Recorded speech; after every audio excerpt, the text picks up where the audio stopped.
I record it. Greetings, everyone.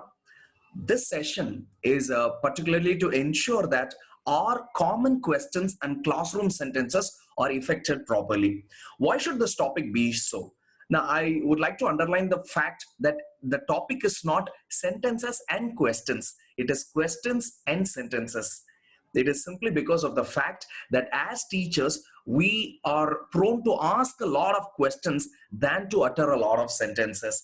We are into a lot of questions. Of course, you're all highly matured and experienced teachers. You would be well versed in this area.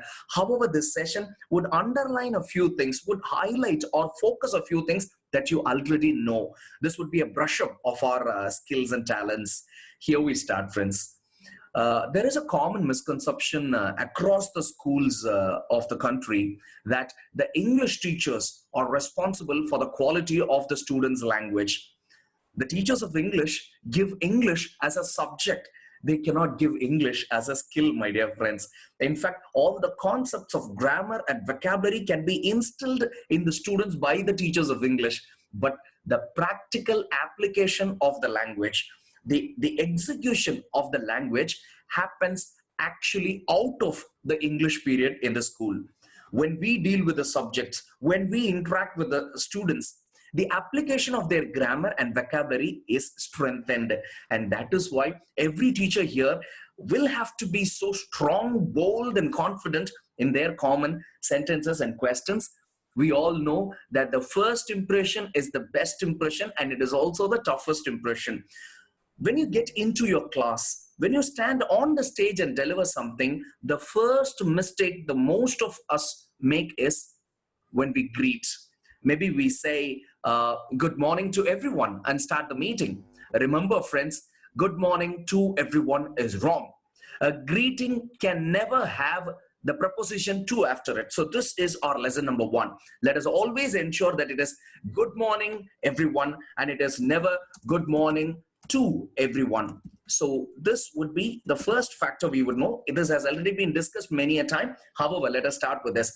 And I would also humbly request everyone to have this practice of interaction in the beginning of your sessions. For example, I have this tendency of starting the class with this question, how are you?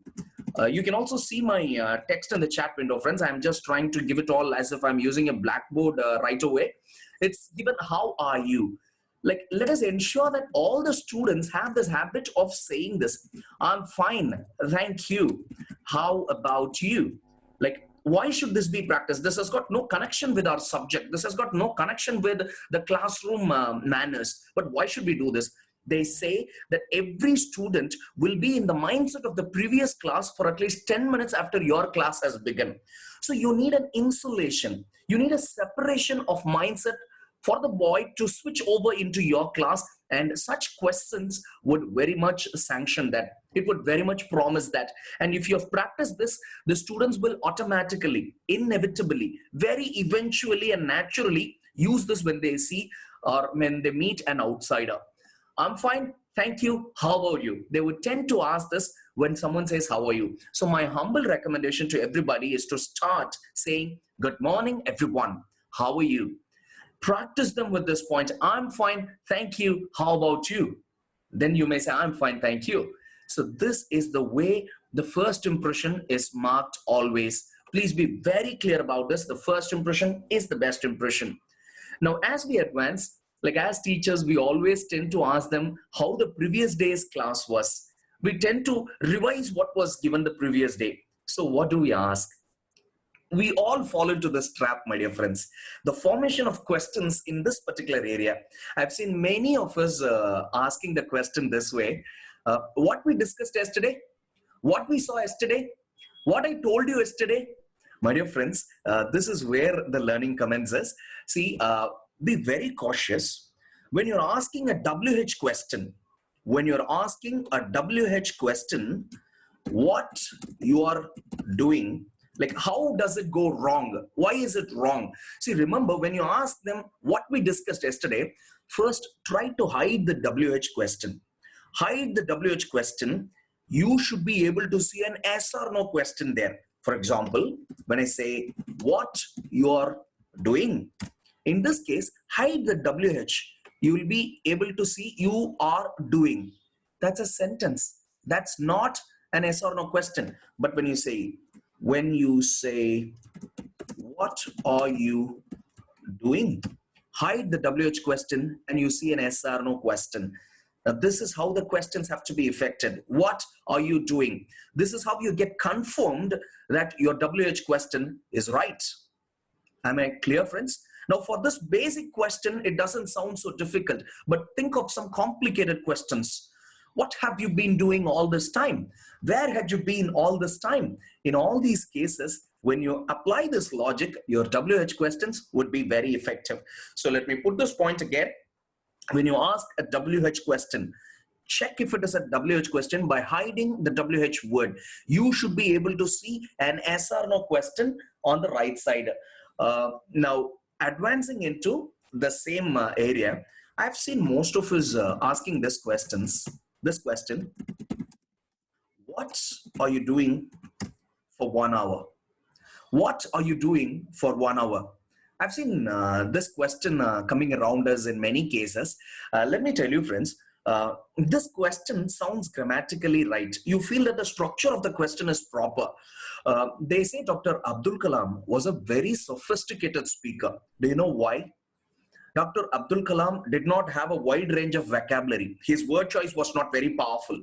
His pronunciation was not at its best, but he was very good in one area. He knew how to use all the tenses effectively. He knew how to handle the different structures of sentences, the sentence patterns very effectively. He had a variety. Now, that is what we also are going to do. See, when you say, what are you doing for 1 hour? You see that it is in the present continuous form. My dear friends, the present continuous form does not apply here. You're asking about what he had been doing for 1 hour.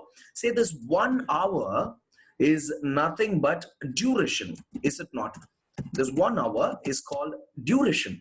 Whenever you're asking a question connecting to duration, don't ask, what are you doing for 1 hour? Let it be, what have you been doing for 1 hour? See, this is a question that is very much required for teachers. We need this question because it is very oftenly used. A student is doing something for a long time, you tend to ask, what have you been doing for 1 hour? What had you been doing all this vacation? What had you been doing for the past 3 days? We tend to ask this. And whenever we ask, we try to slip into the easiest option of going in present continuous. We ask, what are you doing for one hour? What were you doing in the vacation? What were you doing for the last 2 days or 3 days? Let us be informed that when you are connecting with duration, it has to be in present perfect continuous. What have you been doing for an hour? What have you been doing for the past 3 days? Now look at me. You use the present perfect continuous if the effect is still felt, if the problem still persists. Now imagine the problem does not persist now. It is about something that happened earlier. You are talking about what he had been doing in the last vacation or maybe in the last week. There you switch to the past perfect continuous. The names of these tenses are not important, my dear friends, but the usages are. What had you been doing for an hour? Now look at this case. What had you been doing for an hour, or what have you been doing for 1 hour? All the teachers will require this statement at least 5 times or 10 times a day. You are inside the class, you have given them a written assignment, they have still not completed it.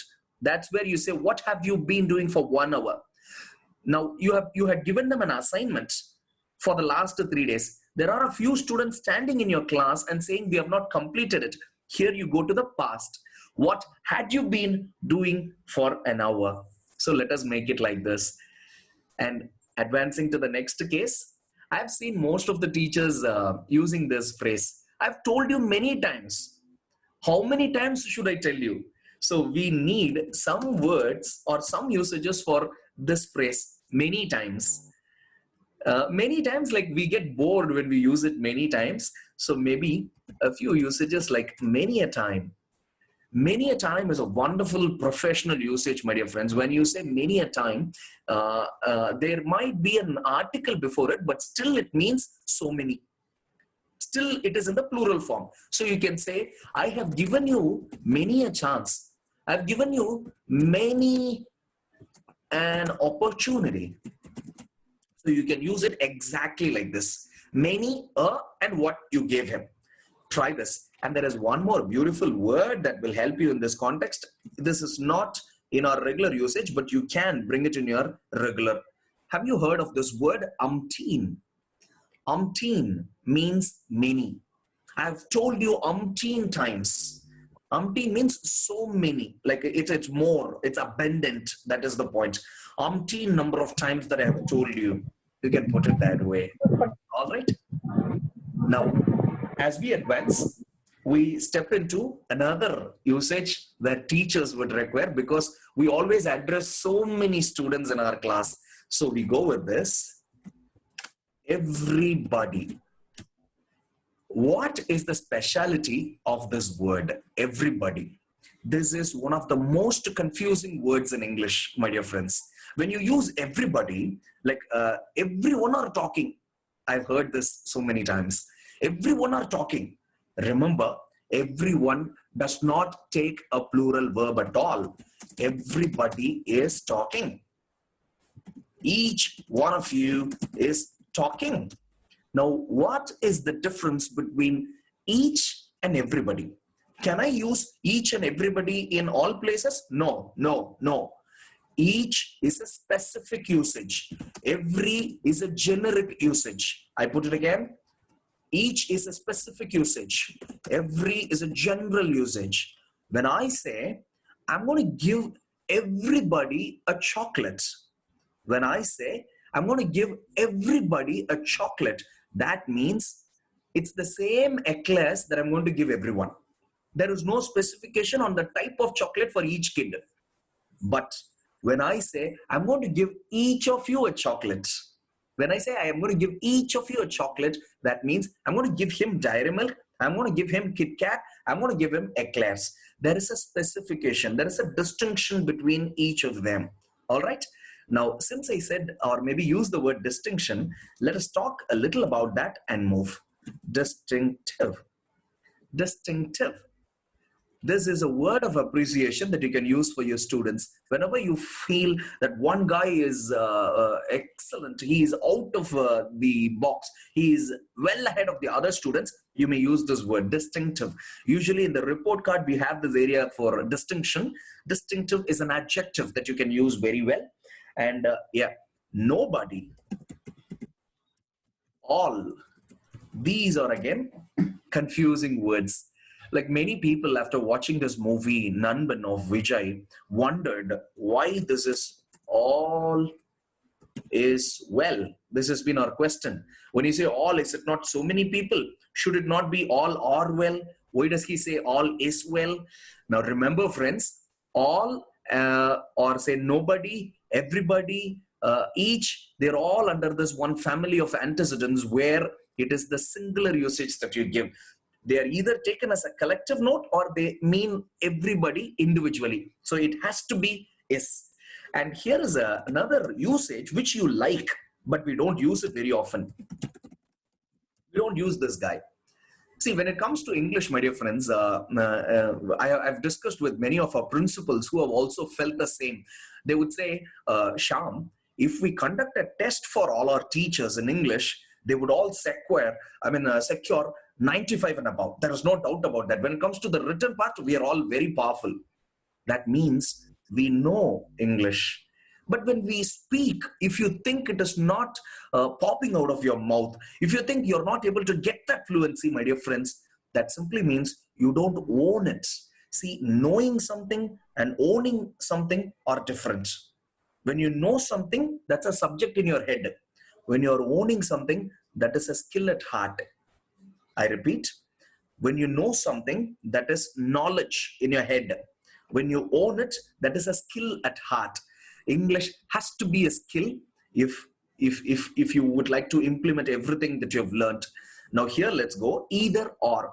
We very well know that it has to be like this. Either Sham or Ram is playing.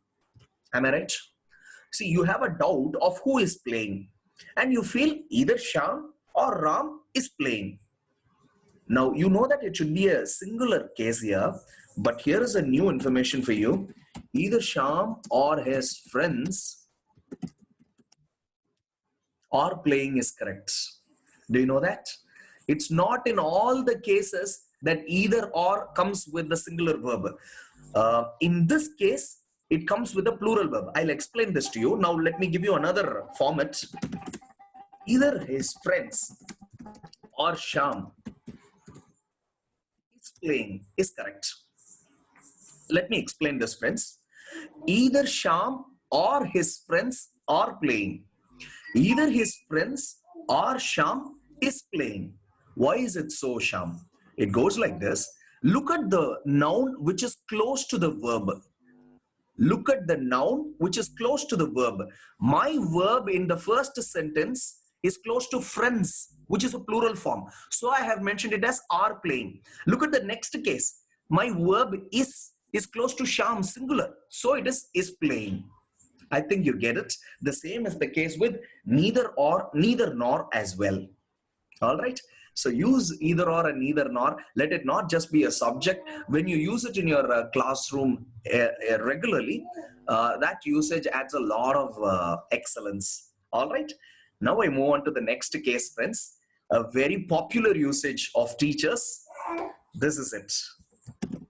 If we have this usage like played with every time. See, if is a condition that you would require at least 6 or 7 times in your class, but how do we use it? Don't we say like this? If you come here means I will give you the paper. Is this not how we generally go with it? Though we know this is not the right usage, we naturally tend to fall into this trap. Or there is another way we say this. If you come here, then I'll give you the paper. Don't we say this? Friends, like if you feel one of these is right, then we are wrong. Both these usages are wrong. It's not the way you use it. Means and then don't go with if. I repeat, means and then don't go with if. It happens like this. If you come here, I will give you the paper. This alone is the right usage. There is no other usage for it. If and then, if and means, they are not proper combinations. And here is another tempting and addictive usage for most of the teachers. Why? Because. Like I've heard some of our friends using why because. Like we say, like we say something and we say, why? Because he was beating the other guy. He was fighting with the other guy. See, the right usage is, it is because. This why because is a usage out of vernacular influence. That's not right, friends. It is because he scolded him. It is because he did not complete his homework. The next case is so only. We normally use this case, which is wrong. So only I did this. So only I asked you to do that. So only he came here. The right usage is that's why. That's why. Okay. All right, friends. Now at this point, let us quickly have a revision of whatever we had been discussing right from the beginning before we keep moving on. We started with the first impression. I said, good morning, everyone is right. Good morning to everyone is not right. Then I said, practice your students for the first impression. Always start your class with this question, how are you? Ensure that they answer, I'm fine, thank you. How about you? And then we went on to discuss questions. Whenever you ask a WH question, ensure that when you hide the WH word, you have an yes or no question left. When you say, what did we discuss yesterday? You will find, did we discuss yesterday? When you hide the WH word. What are you doing here? When you hide the WH word, you will find, are you doing there? But when you say, What I told you yesterday, when you hide the WH word, you will find I told you yesterday. That's not an yes or no question. That is a sentence. That's the point I'm trying to make. So when you ask a WH question, be clear. But Sham, why are you so serious about questions? Ma'am, the way we ask questions, the students simply take. The way we utter sentences, the students simply take. If you talk to some experts, they would say questions can be asked even in a casual way. You don't need to be complete in sentences and questions. That might apply for all the other professions in the world, not to our profession, ma'am. Every word and sentence that we speak is taken exactly by the students. So let us be formal in their usage. Then I went on to say a few options for many times. I said many a time, many a chance, many an opportunity, umpteen times. And then we advanced into this usage of everybody, each of you, either or, neither nor. And then we saw this condition, if doesn't go with means, if doesn't go with then, it should always only be if, and after the condition is over, we go with the sentence. If I come, I'll distribute the papers. If I see him, I'll hand over the questions. This is how it goes. And then I said, why because has to be avoided and it has to be replaced with it is because. And I said, so only has to be avoided and it has to be that's why. Friends, I've been talking to you at least for the last 25 to 30 minutes. I would like to know this. Am I boring? May I continue like this? Is it okay? Yeah. All right. Thank you so much. So I have a few more misconceptions that we carry with us. Yeah. Here we go. At times you would have thought, I need some additional usages which will make my language better.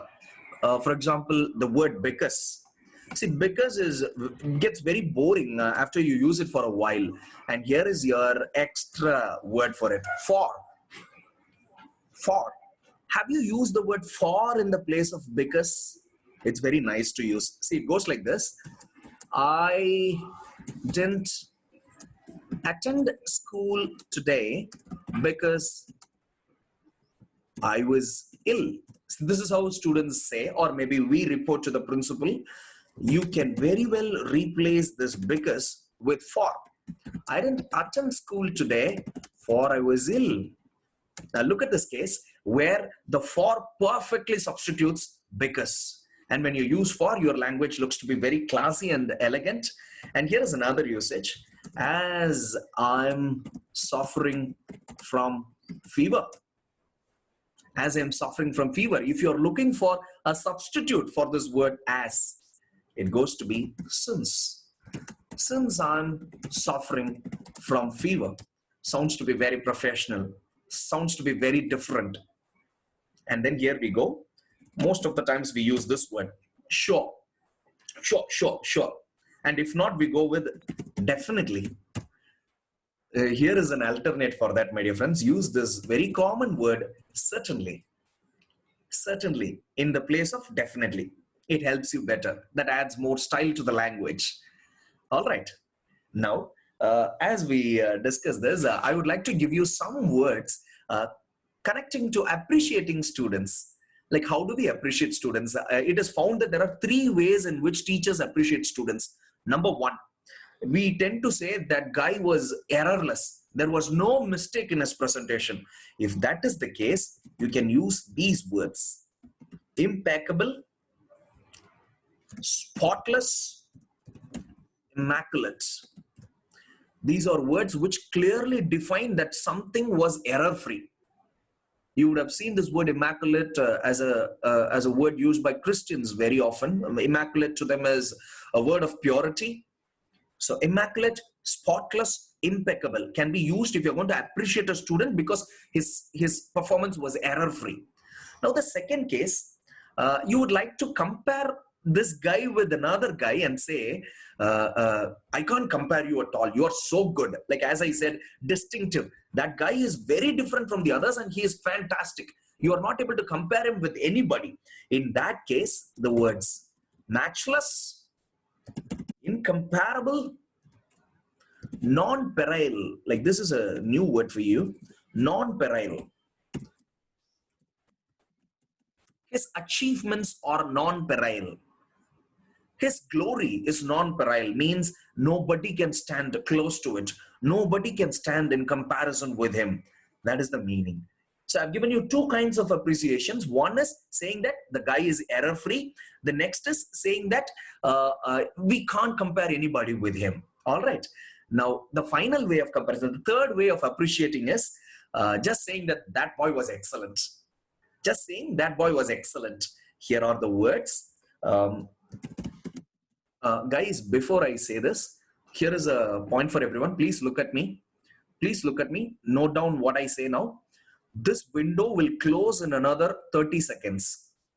I repeat, this window will close in 30 seconds. I request you all just to join the meeting again. Just click join or maybe start again. You will find an option very clearly on this interface. Join again so that you will be connected back. I'll include you all again and the session will continue on till the time that we planned it. So my video will close at any time. I'll just keep talking. If it closes, we'll connect back. Incredible, meaning unbelievable. When you say incredible, you're appreciating that student for his excellence. And